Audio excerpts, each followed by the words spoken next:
Hi hello friends, എല്ലാ കൂട്ടുകാർക്കും ഇന്നത്തെ റിവ്യൂയിലേക്ക് സ്വാഗതം. അങ്ങനെ വന്ദന നേരെ മനോഹറിന്റെ കാറിൽ അങ്ങനെ ചെന്നിരിക്കുകയാണ്. മനോഹർ പറയുന്ന കള്ളക്കഥകളൊക്കെ കേട്ടിരിക്കുകയാണ് വന്ദന. തന്നെ മുൻപ് കല്യാണി പ്രേമിച്ചിരുന്നു എന്നും അതുപോലെ തന്നെ കല്യാണി തന്നെ വിവാഹം കഴിക്കണമെന്ന് ആലോചിച്ചിരുന്നു എന്നും ആഗ്രഹിച്ചിരുന്നു എന്നും അതിൽ നിന്നൊക്കെ ഞാൻ ഊരി രക്ഷപ്പെട്ടതാണ്. ഇപ്പോൾ അവരെന്നെ കണ്ടു കഴിഞ്ഞാൽ അങ്ങനെയാണ്. അവിടെ കൂടെ വന്നിട്ടുള്ള 3 പെൺകുട്ടികളുണ്ടല്ലോ, അവളുടെ കൂടെ അവരും ആകെ പെച്ചകാണ്. അവർ 3 പേരും നല്ല കഴിവുള്ള സ്വത്തുക്കളൊക്കെ ഉള്ള ആണുങ്ങളെ വല വീശി പിടിക്കുകയും അവരുടെ കയ്യിൽ നിന്ന് പൈസ കടിച്ചു മാറ്റി ഇതുപോലെ ഹോട്ടലിലൊക്കെ വന്നിരുന്നിട്ട് ഭക്ഷണം കഴിച്ച് ജീവിതം അടിച്ചു പൊളിച്ച് ആസ്വദിക്കുന്നവരാണ് എന്നൊക്കെ ഇങ്ങനെ പറഞ്ഞുകൊണ്ടിരിക്കുകയാണ്. അങ്ങനെ വന്ദന മനസ്സിൽ ഇങ്ങനെ കരുതുന്നുണ്ട്, ഇട ദുഷ്ട, ആ കല്യാണ ചേച്ചി മാത്രമല്ല നിന്റെ വലയിൽ വീടാത്തതുള്ളൂ, ബാക്കി 3 പേര് നിന്റെ വലയിൽ വീണവരല്ലേടാ എന്നിങ്ങനെ കരുതുകയും ചെയ്യുകയാണ്. അങ്ങനെ അതിനുശേഷം കാണിക്കുന്നത് നമ്മുടെ രാഹുലിനെയാണ്. അങ്ങനെ രാഹുലാണെങ്കിൽ പ്രകാശൻ്റെയും വിക്രത്തിൻ്റെ അരികിൽ ഇങ്ങനെ ഇരിക്കുകയാണ്. പ്രകാശനോടായിട്ട് രാഹുൽ പറയുന്നുണ്ട്, നിന്റെ മകൾ ഇന്ന് വിധവയാകൂടാ എന്ന് പറയുമ്പോൾ അവൾ എൻ്റെ മകൾ എന്നൊന്നും പറയേണ്ട ആവശ്യമില്ല, ഞാൻ പറഞ്ഞിട്ടുള്ളതല്ല, അങ്ങനെ പറയരുതെന്ന് പറയുന്നുണ്ട്. അപ്പോൾ നമ്മുടെ വിക്രം ചോദിക്കുന്നുണ്ട്, ഇന്ന് അത് നടക്കുന്ന ഉറപ്പ് തന്നെയാണോ എന്ന് ചോദിക്കുമ്പോൾ അതെ, മുരുകൻ അവൻ ഗുണ്ടയാണെങ്കിലും അവൻ ആത്മാർത്ഥത ഉള്ളവനാണ്, അതുകൊണ്ട് അവൻ കാര്യങ്ങൾ ചെയ്യുമെന്ന് എനിക്ക് 100% ഉറപ്പാണ് എന്ന് പറയുന്നു. അപ്പോൾ എന്തായാലും ചെയ്താൽ മതി, ചെയ്തെന്ന് പറഞ്ഞാൽ മതി എന്ന് പറയുമ്പോൾ അതെന്താണ് അങ്ങനെ ഒരു വർത്താനം, എന്തായാലും ആത്മവിശ്വാസം നല്ലതല്ലേടാ എന്നൊക്കെ ഇങ്ങനെ രാഹുൽ പറയുന്നുണ്ട്. അപ്പോൾ ആ സമയത്ത് എന്തായാലും അവളൊക്കെ ഇന്നത്തോടുകൂടി തീരും. നമ്മൾ സേനൻ്റെ ബോഡി കാണാൻ വേണ്ടി നമ്മൾ 3 പേരും ചെന്നതല്ലേ, അപ്പോൾ അവരെല്ലാവരും നമ്മളെ അടിച്ചിറക്കി വിട്ടിയില്ല. അതിനൊരു പകരമായിട്ട് ഇന്ന് എന്തായാലും ഇന്നത്തോടെ അവർ വിഷമിക്കാനാണ് പോകുന്നത്. അതിനുശേഷമാണ് ആ സേനൻ്റെ ഹൃദയം നിന്ന് പോകുന്നത് എന്നൊക്കെ ഇങ്ങനെ പറഞ്ഞ് അവരതിനെ സന്തോഷത്തോടു കൂടി ഇങ്ങനെ കാര്യങ്ങളൊക്കെ പറഞ്ഞുകൊണ്ടിരിക്കുന്നുണ്ട്. എന്തായാലും അതിനുശേഷം കാണിക്കുന്നത് വീണ്ടും വന്ദന കല്യാണിക്ക് അരികിലേക്ക് വരികയാണ്. അതേ ഹോട്ടലിലേക്ക്, അതേ റെസ്റ്റോറൻറ്റിലേക്ക് വരുന്നുണ്ട്. അപ്പോൾ ആ സമയത്ത് എന്താ ഈ കാര്യങ്ങളെന്ന് ചോദിക്കുന്നുണ്ട്. അവൻ പോയി എന്ന് പറയുന്നുണ്ട്. അപ്പോൾ ആ സമയത്ത് അവിടെ ഒരു ഡെലിവറി ബോയ് അങ്ങനെ അവിടെ നിൽക്കുന്നുണ്ട്, അവിടെ ഒരു സപ്ലയർ നിൽക്കുകയാണ്. അപ്പോൾ ആ സമയത്ത് ആ പയ്യനോടായിട്ട് പറയുന്നുണ്ട്, അനിയ ഞങ്ങൾ പറഞ്ഞു തന്നതൊക്കെ ഓർമ്മയുണ്ടല്ലോ, അവൻ ഇവിടെ ഇനിയും വരും, അതുകൊണ്ട് അവനെ കൊടുക്കാൻ വേണ്ട കാര്യങ്ങളൊക്കെ അനിയൻ്റെ ഭാഗത്തുനിന്ന് സപ്പോർട്ട് ഉണ്ടാവണം. ഞങ്ങളിത് ഇവള് ആണാണെന്ന് ഒരിക്കലും പറയരുത് എന്ന് പറയുമ്പോൾ ഇല്ല, ഞാൻ ഒരിക്കലും പറയില്ല. അവനെ പറ്റി കേട്ടപ്പോൾ എനിക്ക് വളരെ ദേഷ്യം തോന്നി. എന്തായാലും അവനെയൊക്കെ കൊടുക്കാൻ ഞാനും ചേച്ചിയുടെ കൂടെ ഒക്കെ നിൽക്കാം എന്നിങ്ങനെ ആ സപ്ലയർ പറയുന്നുണ്ട്. അപ്പോൾ എന്താ വേണ്ടത് എന്ന് ചോദിക്കുമ്പോൾ ഒന്നും വേണ്ട, അവൻ്റെ കൂടെ ഭക്ഷണം കഴിച്ച് വയറൊക്കെ ഫുള്ളായി എന്നിങ്ങനെ വന്ദന പറയുന്നുണ്ട്.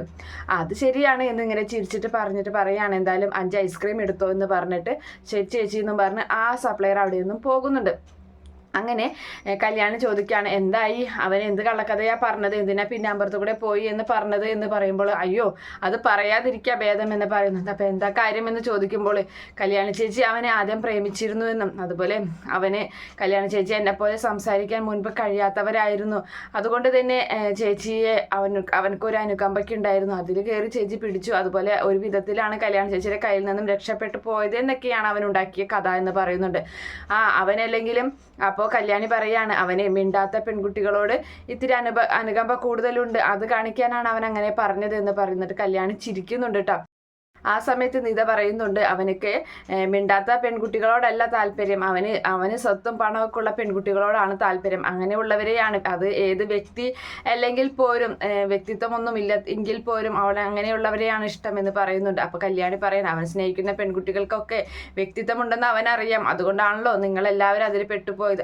എന്തായാലും ഇനിയിപ്പോൾ കഴിഞ്ഞു എന്നൊക്കെ പറഞ്ഞ് അങ്ങനെ അവരങ്ങനെ ഇരിക്കുകയാണ്. അതിനുശേഷം കാണിക്കുന്നത് നമ്മുടെ കിരണെയാണ്. കിരൺ അങ്ങനെ സൈറ്റിലേക്ക് വരികയാണ്. തൻ്റെ ഒരു സൈറ്റിലേക്ക് വന്നിട്ട് കാറൊക്കെ പുറത്തിട്ടിട്ട് നേരെ വന്നിട്ട് ഇങ്ങനെ ഉള്ളിലൊക്കെ വന്ന് നോക്കുകയാണ്. അപ്പോൾ ആ സമയത്ത് അവിടുത്തെ ഒരു എംപ്ലോയി ഇങ്ങനെ കമഴ്ന്ന് കിടക്കണേ കാണുകയാണ്. അപ്പോൾ അതിൽ നിന്ന് അവനിങ്ങനെ തട്ടി വിളിക്കുകയാണ്, ചേട്ടാ എന്ന് എന്തോ ഒരു പന്തികേട് പോലെ തോന്നുന്നുണ്ട്. അങ്ങനെ അത് കമഴ്ന്ന് കിടക്കുകയാണ്. ആ ചേട്ടൻ അങ്ങനെ ഇങ്ങനെ മലർത്തിയിടുന്നുണ്ട്. അപ്പോൾ ചേട്ടാ എന്ന് വിളിക്കുമ്പോൾ ആ ചേട്ടൻ ഒരു അനക്കവുമില്ല. അപ്പോൾ നമ്മുടെ കിരണിന് ചെറിയൊരു പേടിയൊക്കെ തോന്നുന്നുണ്ട്. അങ്ങനെ ഒന്നും കൂടി ഉള്ളിലേക്ക് നടക്കുകയാണ്. അപ്പോൾ അവിടെയും 2 ചേട്ടന്മാരിങ്ങനെ ബോധം അറ്റുകിടക്കുകയാണ്. അപ്പോൾ എന്ത് പറ്റി ചേട്ടാ എന്നിങ്ങനെ തട്ടി വിളിച്ചിട്ട് നെറ്റിലൂടെ ഒക്കെ ചോര ഇങ്ങനെ ഒഴുകുന്നുണ്ട്. ഒന്നും പറയണ്ട സാറേ, 2-3 ഗുണ്ടകൾ വന്നിട്ട് ആരൊക്കെയോ വന്ന് ഞങ്ങളെ അടിച്ച് നിലത്തിട്ടതാണ് എന്നിങ്ങനെ പറയുന്നുണ്ട്. അപ്പം കിരൺ അങ്ങനെ നിൽക്കുന്ന സമയത്ത് ആരാണെന്നുള്ളത് നോക്കാൻ വേണ്ടി ഇങ്ങനെ നിൽക്കുമ്പോൾ തന്നെ അവിടേക്ക് മുരുകൻ വരുന്നുണ്ട്. രാഹുൽ പറഞ്ഞയച്ച മുരുകൻ. അവൻ നേരെ വന്ന് കിരണിനെ ചവിട്ടി വീഴ്ത്തുകയാണ് ചെയ്യുന്നത്. അങ്ങനെ കിരൺ എഴുന്നേൽക്കുന്നുണ്ട്. കിരൺ എഴുന്നേറ്റിട്ട് നിൽക്കുമ്പോൾ അവിടെ ഒരു പട്ടിക എടുത്തിട്ട് അവൻ കിരണിൻ്റെ കയ്യിൽ ഇങ്ങനെ അടിക്കുമ്പോൾ ആ പട്ടിക തകർന്ന് തരിപ്പണമാവുകയാണ് ചെയ്യുന്നത്. അതിനുശേഷം കിരൺ ആ മുരുകനെ അടിച്ച് നിരംപരിശാക്കുകയാണ്. പിന്നീട് വേറൊരാളും കൂടി വരുന്നുണ്ട്, അവനെയും അടിച്ചിടുന്നുണ്ട്. വീണ്ടും മൂന്നാമതൊരാളും കൂടി വരികയാണ്. അങ്ങനെ അവനെയും അടിച്ച് നിലത്ത് ഇടുന്നുണ്ട്. പക്ഷേ പെട്ടെന്ന് തന്നെ ഈ അടിച്ച മുരുകൻ എല്ലാവരും ചേർന്ന് രണ്ടുപേര് കിരണിൻ്റെ കൈ ഇങ്ങനെ പുറകിലേക്ക് കെട്ടിയിട്ട് ഇങ്ങനെ പിടിച്ചു നിർത്തിയിരിക്കുകയാണ്. കിരണൊന്നും ചെയ്യാൻ പറ്റുന്നില്ല. അങ്ങനെ ആ സമയത്ത് മുരുകൻ അവിടെ ടൈലൊക്കെ കട്ട് ചെയ്യുന്ന നെയിൽ കട്ടർ ഉണ്ടല്ലോ, ആ കട്ടറുമായിട്ട് ഇങ്ങനെ ഓൺ ആക്കിയിട്ട് നേരെ കിരണിൻ്റെ അരികിലേക്ക് ഇങ്ങനെ വരികയാണ്.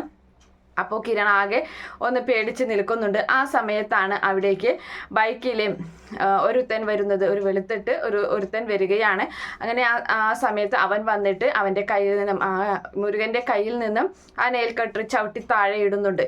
അങ്ങനെ കിരൺ ആണെങ്കിൽ ഇവനെ തന്നെ ഇങ്ങനെ കണ്ണു തുറച്ച് നോക്കി നിൽക്കുകയാണ്, ഇതാരാണെന്ന് അറിയാനുള്ള ഒരു ഇതിലിങ്ങനെ. അപ്പോൾ നേരെ ആ പയ്യനെയാണ് എല്ലാവരും ചേർന്ന് ഇങ്ങനെ വട്ടം പിടിക്കുന്നത്. അപ്പോൾ അവൻ പറയുന്നുണ്ട്, ഒന്ന് രക്ഷിക്ക് സാറേ, എന്താ ഇങ്ങനെ നോക്കി നിൽക്കണേ എന്ന് ചോദിക്കുകയാണ്. അപ്പോൾ വേഗം തന്നെ കിരൺ അവരൊക്കെ ഇടിച്ചു നിരത്തി. അങ്ങനെ എല്ലാ ഗുണ്ടകളെയും രണ്ടുപേരും ചേർന്ന് ഇടിച്ചു നിരപ്പാക്കി വലിയ സന്തോഷത്തിൽ അങ്ങനെ നിൽക്കുകയാണ്.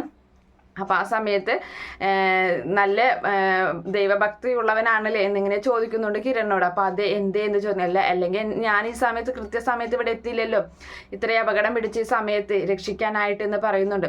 നിങ്ങൾ ആരാണ് മനസ്സിലായില്ലല്ലോ എന്നിങ്ങനെ പറയുന്നുണ്ട്. അപ്പോൾ ആ സമയത്ത് ഞാൻ ജെറി ജോൺ, എൻ്റെ പേര് ജെറി ജോൺ എന്നാണ്, എന്തായാലും ബാക്കിയുള്ള ഡീറ്റെയിൽസ് പിന്നെ പറയാമെന്നും പറഞ്ഞ് അവൻ്റെ ബൈക്കിൽ കയറിയിരിക്കുകയാണ് പോകാൻ വേണ്ടിയിട്ട്. അപ്പോൾ ആ സമയത്ത് കിരൺ ആണെങ്കിൽ തൻ്റെ കാറിലേക്ക് കയറാൻ വേണ്ടി ഡോറ് തുറന്നങ്ങനെ നിൽക്കുന്ന സമയത്താണ് വേറൊരുത്തൻ ഒരു വലിയൊരു ഇരുമ്പ് വടിയുമായി വന്നിട്ട് കിരണിൻ്റെ തലയ്ക്കടിക്കുന്നത്. കിരൺ നേരെ ആ തല പൊത്തി അവിടെ നിന്ന് നിലവിളിക്കുകയാണ്. അപ്പോൾ ആ സമയത്ത് ഈ വണ്ടിയിൽ കയറിയ ജെറി വേഗം തന്നെ ഇറങ്ങിയിട്ട് അയ്യോ എന്നും പറഞ്ഞിട്ട് ആ ഗുണ്ടയോ ഒന്നും ചെയ്യുന്നില്ല. ഗുണ്ട അവിടെ നിന്ന് തലയ്ക്കടിച്ചോടി രക്ഷപ്പെടുകയാണ്. പെട്ടെന്ന് തന്നെ കിരണിനെ കാറിലേക്ക് കയറ്റി ഹോസ്പിറ്റലിലേക്ക് കൊണ്ടുപോവുകയാണ്. അങ്ങനെ അതിനുശേഷം കാണിക്കുന്നത് നമ്മുടെ ഹരിസാറിനെയാണ്. ഹരിസാർ ഇങ്ങനെ നിൽക്കുകയാണ്. അപ്പോൾ കല്യാണി വരുന്നുണ്ട്. എന്താ ഹരിസാറെ കാണണമെന്ന് പറഞ്ഞത് എന്ന് ചോദിക്കുകയാണ്. അതെ, ഹോസ്പിറ്റലിൽ നിന്ന് വിളിച്ചായിരുന്നു, കിരൺ സാറിന് എന്തോ ഒരു അപകടം പറ്റിയിട്ടുണ്ട്. അയ്യോ എൻ്റെ കിരണേട്ടൻ എന്താ പറ്റിയെന്നും പറഞ്ഞു തുടങ്ങി നമ്മുടെ കല്യാണി കരച്ചിൽ. കിരണേട്ടനോട് ഞാൻ ഇന്നലെ പറഞ്ഞതാണ്, ഞാൻ ഇന്നലെ ആർക്കും അപകടം പറ്റണ പോലെ ഞാൻ ഇന്നലെ സ്വപ്നം കണ്ടായിരുന്നു, അതുകൊണ്ടാണ് ഇന്ന് രാവിലെ തന്നെ ഞാൻ കിരണേട്ടനുമായിട്ട് അമ്പലത്തിലോട്ട് പോയത്. എന്താ ഹരിസാറെ പറ്റിയത് എൻ്റെ കിരണേട്ടൻ ICUലാണോ എന്നൊക്കെ ചോദിക്കുമ്പോൾ അതെ അങ്ങനെയാണെന്നാണ് ഡോക്ടർ പറഞ്ഞത്. എന്തായാലും നമുക്ക് അവിടേക്ക് പോകാം, കൂടുതലായിട്ടും ഒന്നും അറിയില്ല എന്ന് പറഞ്ഞിട്ട് വേഗം കല്യാണിയെയും കൂട്ടി ഹരിസാറും കൂടി നേരെ ഹോസ്പിറ്റലിലേക്ക് എത്തുകയാണ്. അപ്പോൾ അവിടെയാണെങ്കിൽ ICUവിൻ്റെ മുന്നിൽ നമ്മുടെ ആ ജെറി അങ്ങനെ നിൽക്കുന്നുണ്ട്. അങ്ങനെ കിരൺ അകത്താണ്. നേരെ വന്നിട്ട് കല്യാണി കരഞ്ഞുകൊണ്ട് വേറെ കാറിൽ നിന്ന് ഇറങ്ങി ഓടി നേരെ ചെല്ലുകയാണ്. അപ്പോൾ ആ സമയത്ത് ജെറി ചോദിക്കുകയാണ്, കല്യാണിയാണോ എന്ന് ചോദിക്കുമ്പോൾ അതെ എന്ന് പറയുന്നുണ്ട്. ഡോക്ടർ പറഞ്ഞായിരുന്നു അകത്ത് കിടക്കുന്ന ആളുടെ ഭാര്യയുടെ പേര് കല്യാണിയാണെന്ന്. അപ്പം നിങ്ങൾ ആരാ എന്ന് ചോദിക്കുന്നുണ്ട്. എൻ്റെ കിരണേട്ടൻ ഇപ്പം എങ്ങനെയുണ്ട് എന്ന് ചോദിക്കുകയാണ്. അപ്പോൾ ആ സമയത്ത് എൻ്റെ പേര് ജെറി ജോൺ, ഞാൻ ഇങ്ങനെ ഒരു സന്ദർഭത്തിലാണ് അവിടെ എത്തിയത്, വേറൊന്നല്ല, എനിക്ക് പുറത്ത് നല്ല ബിസിനസ് ഉണ്ട്, കേരളത്തിലേക്ക് ബിസിനസ് ആരംഭിക്കണം എന്നുണ്ട്, അതുകൊണ്ട് തന്നെ 20 സെൻറ്റ് സ്ഥലം ഞാനിവിടെ എടുത്തിട്ടുണ്ട്, അവിടെ ഒരു കൺസ്ട്രക്ഷൻ വർക്ക് നടത്തണമെന്ന് എനിക്കൊരു ആഗ്രഹമുണ്ട്. അപ്പോൾ അതുകൊണ്ട് ഈ നാട്ടിലെ ഏറ്റവും വലിയ ബിസിനസ് നിങ്ങൾക്കാണെന്ന് അറിഞ്ഞു. അപ്പോൾ നിങ്ങളെ ഒന്ന് കാണാൻ വേണ്ടി, നിങ്ങളുടെ ഒരു സൈറ്റ് കാണാൻ വേണ്ടി ഞാൻ അവിടേക്ക് എത്തിയതാണ്. ആ സമയത്താണ് കിരണിനെ 3-4 പേര് ചേർന്ന് ആക്രമിക്കുന്നത് കണ്ടത്. നെയിൽ കട്ടറും എടുത്തിട്ടാണ് വന്നത്. ആ സമയത്ത് ഞാൻ കിരണിനെ രക്ഷപ്പെടുത്തുകയായിരുന്നു എന്ന് പറയുന്നുണ്ട്. എന്നിട്ട് എന്താ സംഭവിച്ചതെന്ന് പറയുമ്പോൾ പെട്ടെന്ന് എവിടെ നിന്നോ ഒരുത്തം വന്ന് പുറകിലൂടെ വന്നിട്ട് കിരണിൻ്റെ തലയ്ക്ക് അടിക്കുകയായിരുന്നു. പെട്ടെന്ന് തന്നെ ഞാൻ ഹോസ്പിറ്റലിലേക്ക് എത്തിച്ചിട്ടുണ്ട്, എന്തായാലും ICUവിലാണ്, ബോധം ഉണ്ടായിരുന്നില്ല, ഇനിയിപ്പോൾ ബോധം വന്നോന്നൊന്നും അറിയില്ല, ഡോക്ടർ അകത്തേക്ക് പോയിട്ട് വന്നിട്ടില്ല എന്നൊക്കെ ഇങ്ങനെ ജെറി പറയുന്നുണ്ട്. അപ്പോൾ ഒരുപാട് വളരെ നന്ദി എന്നൊക്കെ പറയുന്നുണ്ട് നമ്മുടെ കല്യാണി. അപ്പോൾ ആ സമയത്ത് എന്തായാലും ഞാൻ പോകട്ടെ, എനിക്ക് ഇത്തിരി തിരക്കുണ്ട് എന്ന് ജെറി പറയുകയാണ്. ഒരുപാട് മീറ്റിംഗ് ഒക്കെ അറ്റൻഡ് ചെയ്യാനുണ്ട്, അതുപോലെ തന്നെ അവിടെ നേരത്തിന് എത്തൊന്നുമില്ല, എന്നാലും ഞാൻ പോട്ടേട്ടാ എന്ന് പറയുമ്പോൾ ശരി ഒരുപാട് നന്ദി ഉണ്ടെന്നൊക്കെ പറഞ്ഞ് അങ്ങനെ പോവുകയാണ്. അപ്പോൾ അവനിങ്ങനെ പോകുമ്പോൾ തന്നെ അവൻ്റെ ആ ഒരു നടത്തത്തിലും നോട്ടത്തിലും ചെറിയൊരു വ്യത്യാസമൊക്കെ കാണുന്നുണ്ട്. എന്തായാലും അവൻ പുറത്തേക്ക് കടക്കാൻ നിൽക്കുന്ന നേരം തന്നെ നമ്മുടെ കാർത്തിക കാറിൽ വന്നിറങ്ങുകയാണ്. അപ്പോൾ കാർത്തികയെ കണ്ടിട്ട് പെട്ടെന്ന് തന്നെ ജെറി അവിടെ ഒളിച്ചു നിൽക്കുകയാണ് ചെയ്യുന്നത്. അങ്ങനെ അങ്ങനെ കാർത്തിക തൻ്റെ ഫോൺ ചെവിട്ടിൽ വെച്ച് എന്തോ ആരോട് സംസാരിച്ചിട്ട് വീണ്ടും അതെടുത്ത് വെക്കുകയാണ്. അങ്ങനെ ഹോസ്പിറ്റലിലേക്ക് കാർത്തിക കയറി പോകുന്നുണ്ട്. ജെറി ആണെങ്കിൽ കാർത്തികയെ തന്നെ ഇങ്ങനെ ഒളിക്കണ്ണിട്ട് ഇങ്ങനെ നോക്കി നിൽക്കുന്നുണ്ട്. എന്തായാലും ഈ ജെറി എന്ന് പറയുന്നവൻ അവൻ നല്ലൊരാൾ അല്ല എന്നുള്ള 100% ഉറപ്പാണ്.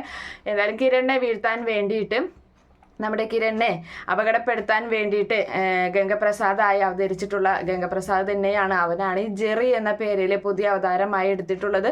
എന്തായാലും നമുക്ക് കാത്തിരുന്ന് കാണാം കിരണിൻ്റെ അവസ്ഥ എന്താകും, അല്ലെങ്കിൽ കിരണിന് ജെറിയെ അവർക്കൊക്കെ മനസ്സിലാകും എന്നുള്ള കാര്യങ്ങളൊക്കെ നമുക്ക് അടുത്ത ആഴ്ചയിൽ അറിയാൻ പറ്റുള്ളൂ. Okay friends, by, thank